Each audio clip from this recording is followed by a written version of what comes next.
episode of. Alrighty, guys, welcome back. I'm Evan Roderman, joined by Moose. It didn't bow. and our guest Yevi. All right. So recently, there's been a Recurring news guest. story going around of Cam Newton calling out ex-quarterbacks. Is he right to do so?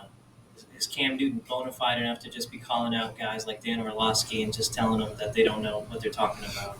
Guys like Darren Orlovsky, yes. Let's start with that. Yeah, Oh, sure. I don't know. If I had to break it down, I'd say Cam Newton and Dan Orlovsky, as far as football minded, they're about on the same level. So no, On the same level? yeah, they're on the same level. Tell me how they're not. One guy went to a Super Bowl and one didn't. Yeah, one guy's extremely more athletic, and the other one's not. Oh, still Was it- Super Bowl. Doesn't matter. Yeah, how but he we're talking got about there. brains here. We're talking about. Brains. Okay, he won an MVP. It doesn't matter how you got I'm there. pretty sure Cam Newton probably won more career games than Darren Orlovsky started. So like, What let's does go. that have to do with anything? What do you mean? It's a sport. It's a guy. Oh, that now can it's a play. team sport, huh? Oh my god. Okay. Dude, Cam Newton, I'm going to read off 123 interceptions to 194 touchdowns. That's like not even 1.5. He was also a running quarterback. Exactly. So as soon as his legs were shot, he was done. That's a better touchdown. There's literally guys in the Hall of Fame that have worse touchdown interception ratios than that. So that's not a great I'm still argument trying either. to understand why we're nullifying the fact that he went to the Super Bowl. The same year that he won MVP too. What? You're good. All right. Cam Newton's Carolina Panther team, right? Super Bowl. Yeah, Super. it was a good team, but he still led them there. He played against Peyton Manning's Broncos. Yeah. Not the best Super Bowl. I was gonna say, you want to talk about wins are a team stat. That was definitely a team win by the Broncos. Like I don't like Yeah, without Von Miller. Peyton Manning was a shell of his former self when they won no that. Like, touchdowns and 3 turnovers in the Super Bowl. So what is Against one of the best defenses we've seen in a long history. time. Yeah. I mean, what is your argument? Von Miller and DeMarcus Ware on the same defensive line. that? Like, Win the game that matters, and then you can talk. oh my Okay. How many God. quarterbacks have even been to a Super Bowl? I'm trying to understand how you don't think he's allowed to discredit others and talk and have an opinion. I don't think he's allowed to discredit others because that's not what made Cam Newton Cam Newton. Cam Newton wasn't a genius mastermind changing plays at the line of scrimmage like Peyton Manning or anything. Come on, dude. He's literally black. He Josh was Allen. good because he ran over fuckers on the goal line. He had a cannon of an arm. I don't think Cam Newton's like saying that like he knows everything there is to know about the sport just because he was better than Darren Orlovsky. But I think what he is saying is that like dudes like Darren Orlovsky could come off just a little bit less condescending with the way that they talk about a lot of current pros, because there's like at least 15 dudes in the league right now that Darren Orlovsky couldn't sniff their you know what I'm saying? Like, he wouldn't even be a second round. yeah, like that. I think that's string, yeah. like, so it's like I don't know if Cam's the best messenger for it, but I definitely like co-sign what he's saying. Yeah. Yeah, but I just think it's a dumb argument because I mean, some people are coaches like Major Applewhite, right? Okay. What are you alluding to? I'm saying that Dan Orlovsky not being a great player is probably because he couldn't physically make the plays. Because he couldn't physically make the plays. Yeah, that's exactly it. Case in point, Cam got to the big dance, and Dan didn't. So he should be allowed to talk down to him. No, he Especially shouldn't. No, he with shouldn't. how he says. That makes no sense. That makes zero fucking sense. Okay, who would you rather listen to? A quarterback that's accomplished more or a backup his entire career? Probably the guy that knows more X's and O's. So the guy that Sometimes it's not about the X's and O's. Sometimes it's about the Jimmies and the Joes. went up the ladder in college and then won the Heisman and then made it to the NFL, went up the ladder, went to the Super Bowl, and won MVP, doesn't deserve to talk over the guy we just said is a backup. No, I don't think Probably they would unrecognized his whole life. I think they're on the same playing field because it's a different thing. So like basically you just said because Cam Newton has all this experience, he knows more about All right, I'll put a pin in that real quick. he knows more about this than Listen, Joe Gibbs. Joe Gibbs never played, but he's a fucking great coach. Okay, so He could out football Cam Newton every day of the week and twice on Sundays. Oh my days! All right, so you said Look, the I'm not. guy- I don't think anyone's. Well, this is what I was gonna say.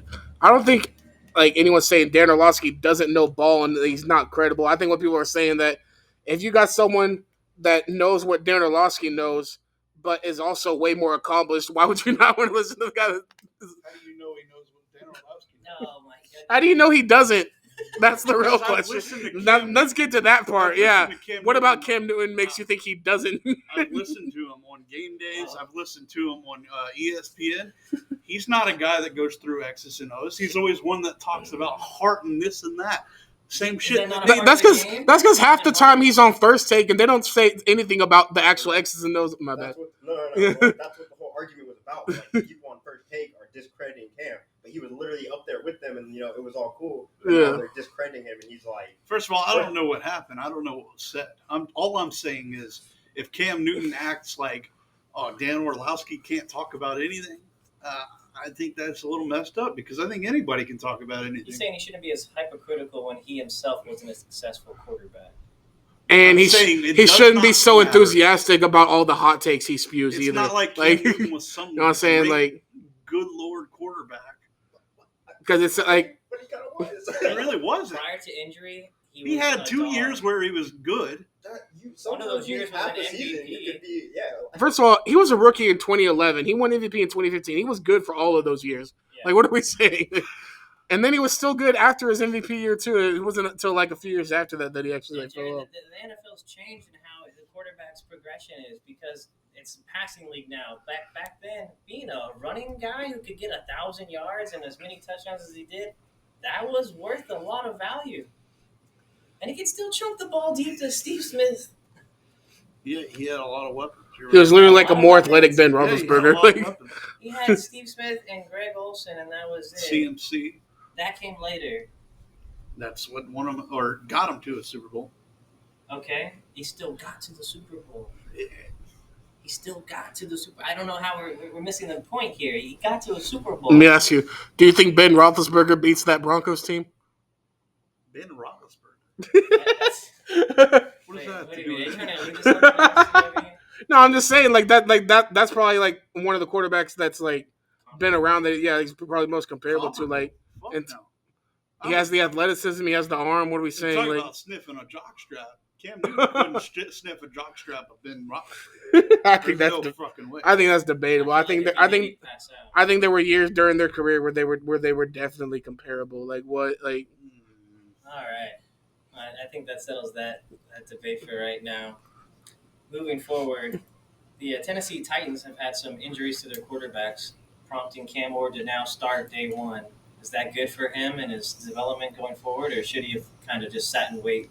behind who? Like, that's Well, that. regardless, I don't think the Titans are going to be competitive, but I don't think it's a great idea just throwing in rookie quarterbacks. I mean, I think Well, who would take the job? You know, Debbie has a point there. because here's what I think. I think like Will when Levis was just announced he's done for the year. I know, so I just said. that's what I was gonna say. Like I think when it comes to rookie quarterbacks, like it's always great. Like if you have someone that they can like sit and like really learn behind, but the Titans don't have that. So the best thing for him to do is to just learn from hands-on practice. Yeah. Like that's what it is. Like for instance, like the Steelers have Aaron Rodgers. Like had they drafted a quarterback, I would have loved to like have them sit behind Aaron Rodgers. But like you know, what I'm saying not everybody has like a very skilled vet like that they can learn from. And the Titans did bring back Tannehill, right?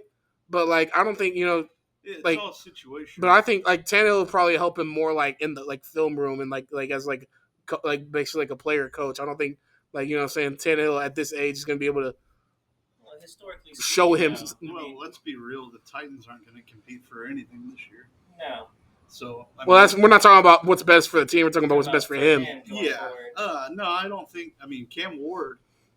I don't want him to be like Bryce Young's rookie season where he was just Yeah, thrown into a horrible situation, and then by the grace of God, he turned it around in year 2 at the end of the year. well, I think Cam Ward also has a lot of mentally fit attributes. I think he's mentally strong, and I think the Bryce Young situation was a little different, right? But Bryce Young comes in from an Alabama team, has always been that guy that's leaned upon a system to get him there, right? And I'm not to discredit Bryce Young. I still believe in him. I think he's probably going to be pretty good this year. But I think that's a little different from a Cam Ward who comes in from a small high school, nobody knows him, and then he goes off to it in a UIW and is playing against lower competition, but also has lower talent around him, and just elevates everybody enough to go get a full scholarship and a starting job at the University of Miami. And not only that, but blows it away, So he's been in different systems. He's had those moments where, hey, do I really belong here? And he's had to adjust. I think that's a lot of that will help him. Okay. You have any final words on Cam's rookie season?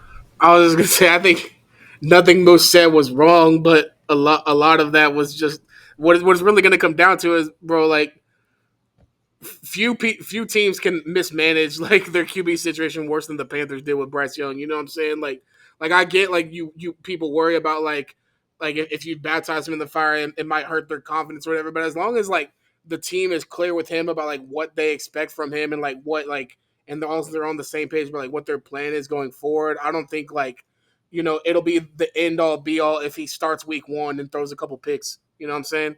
Even if it's like that towards midway in the season, you know what I'm saying? Like it's like you.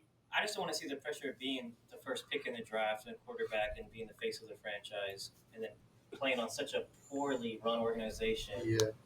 Just like hurt him going forward. Yeah, I mean,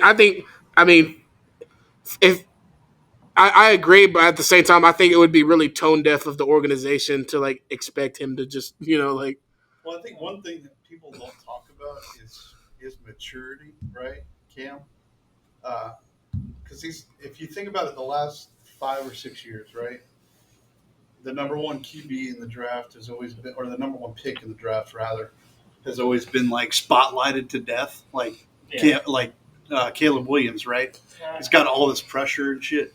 And Cam Ward's that's probably the least talked about first pick in the last 5 or 6 years. That's fair. His coverage has been fairly light.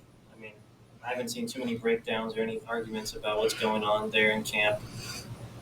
I mean, yeah, he wasn't as talked about, but it's not like he wasn't like the consensus number one though. That's the thing. Like everybody knew he was going number one. The only reason he wasn't as talked about was because obviously the main story became Shador's free fall. Even though like people knew Shador wasn't going number one, they just didn't expect him to go fifth round. It's different between him and Caleb. A lot of that's putting it on yourself too. Like Caleb talks a lot, right? Yeah, but I also think with Caleb going into that draft, even the college season, everybody was like, yeah, this guy's already the first overall pick. I think there was a little bit of mysticism still, like, is this guy truly the consensus number one guy? We don't know for sure. Yeah, I mean, there was still some conversation, whereas Caleb, there was almost no argument. I think everybody knew, it was going to be him.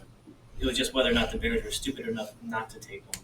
I mean, yeah, that's true. All right. In other news, Jared's very own Washington Redskins, or the Commanders, I don't know what they end up going to be called. Star receiver Terry McLaurin, the football team, is asking for a pay raise in his next contract. Currently, he's making $23 million in his final season of a 3-year deal for $68 million. Of the top 10 paid wide receivers, obviously with Jamar Chase making $40 million, these are the other guys that are making $30 million or more. Brandon Ayuk, Tyreek Hill, St. Brown, A.J. Brown, Garrett Wilson, DK Metcalf, CeeDee Lamb, and Justin Jefferson. Mm-hmm. Are there any of those guys that you feel like he should be paid more than? Ayuk. A lot of those guys. I knew he was going to say a lot of those guys. I wouldn't say a lot. I wouldn't say a lot. He's better than DK. Did you say DK? He's better than Ayuk. DK is making $32 million. Okay, I'll put him over DK and Ayuk. Better than Ayuk. Let me just throw in 2 other names real quick, though. Okay. Are they also making 30? No, these guys are making less, but he's asking for more than that. He's asking for more money than Nico Collins, making $25 million. Better than Nico. And T. Higgins, making $28. Better than T. Higgins too. You think Scary Terry's better than both of those receivers? Yes. Really? Okay. Yeah. Well, obviously he's not. He's not Jay Jettis and he's not Jabbar, but nobody is. Yeah. Okay. Not So CD they're, either. they're in their own tier. So the top paid guy is $40 million, and the rest of those guys are making 35 or less. Yeah. I expect him to get a contract similar, but a little bit more than Garrett Wilson. Do you think a guy entering his 30s should be making over $32 million a season? Why not? If And- you saw what he did with Jaden last year, and he still does that for the next 3 years, why not? Yeah, I'd give him more than 30, but I wouldn't like make it like a extremely long contract, like 30 over like 3 or 4 years. Yeah, 3 or 4 years. So you think like $100 million for 3 years is fair? I'd give him 120 for 4 years. Yeah. You'd That's pay him as you much just said the money same as thing. Jamar Chase. He said Jamar Chase, no, that's 40, not 30. You said 120. 120 for 4 years. Yeah, Okay. sure. Yeah, it's just $30 million a year. I don't think anyone would scoff at that. And we have the cap too. I mean, sure, we don't have the cap like we were the number one team like we did before the Yeah, offseason. but that cap space. But is then gonna we catch up signed- quick. Yeah, we signed Lermy Tunsil, so that took some cap. We signed a couple guys on defense. That took a little bit of cap, but you still have the money, Okay. especially after this year when Debo comes off the books. That's true, but you have to pay him going forward. I'm just Would saying. you rather pay Debo or Terry? Well, I'd rather Jeez. pay Terry. I'm allergic to that bad question. No, I'd rather pay Terry as well, but just saying, when do you think this deal is going to get done? Because right now, Terry's saying that they're kind of dragging their feet, and the reason he's not going to camp right now is because they're not progressing in negotiations. Also, got to be thinking about depending on how many years it is. Whatever contract you give him might not be up before it's time to extend. Well, The he's boy. in the final season of his Jaden Daniels. $68 million contract. He's in the final year. I'm talking about depending on like what kind of contract you give Terry. Jaden Daniels' contract might be ready for an extension before they're done paying whatever they're about to pay Terry. That's fair. Well, I mean, you Yeah, have yeah, at around least the another same 4 time. years because you get the rookie contract until Yeah. then. You don't have to worry about that. Well, the rookie I think contract it also- is only 4 years, though, right? If it's a first round, you get a 5th-year option. Oh, okay. Yeah, I mean, look, is it possible that Terry gets traded? Anything's possible in sports, right? You just saw Luka Doncic get traded. Now, it won't be for the bag of chips like that. I don't think that. Obviously, During this part of the video, can you edit like a Booger McFarlane picture like next to Moose? I mean, obviously, To score, you need more points than obviously they got Lermy Tunsil and Debo and made all these moves with the idea of going all in, right? All right, so when now? And obviously, you saw what Terry did. I fully expect him to try to sign him. Now, does it get done today or tomorrow? I don't know. I think it will get done, but there is always that chance that it doesn't. But I don't see a world where I have all this faith in Adams Peters, and so does every other Washington fan. I mean, the real question is what team like is desperate enough but could also benefit enough to like want to outbid the Commanders. I mean, there's lots of Lots of people that would pay Terry. Well, yeah, but I'm saying like say like if it comes down to y'all and another team, like who's gonna give him that extra year, like type shit. Like No, I hear you, man. But I mean, the NFL, you never know. I was still shocked whenever the Cowboys acquired George Pickens. Yeah. I mean, and they got a steal on that. I mean, they gave up what, a 3rd round pick? That was it. yeah, I think Essentially. I think it was like a 3rd round pick, and then like there was like a pick swap too. Yeah, but George Pickens, we all know, comes with other stuff. Alrighty. Speaking of holdouts, the Cincinnati Bengals currently have 2 defensive guys, the sack leader of the NFL, Trey Hendrickson, and then 1st-round pick Shamar Stewart are both unsigned. What are the Bengals doing? That is literally the only thing they need is defense. My God. You would think this would be a no-brainer. This guy just led the NFL in sacks on a crap defense. Pay him. Jesus Christ, guys. Obviously, points matter, but not letting the other team score more points than you matters also. I think like someone made like a bet a long time ago that like they would like never start off the first 2 weeks of the season good. So I think they're just waiting until like week 1 or 2, and then they'll pay them both. Like just to keep. Do you realize their head coach right now? He's 1-11 in the first 2 weeks of the season. No, That's, that's I was like, dude, That like, happens every season. yeah, like, Here's and so of course they're doing something that's gonna like make them start slow. Like it's the Bengals. It's just what they do. Like, hey, it's not the coach's fault this year. We didn't.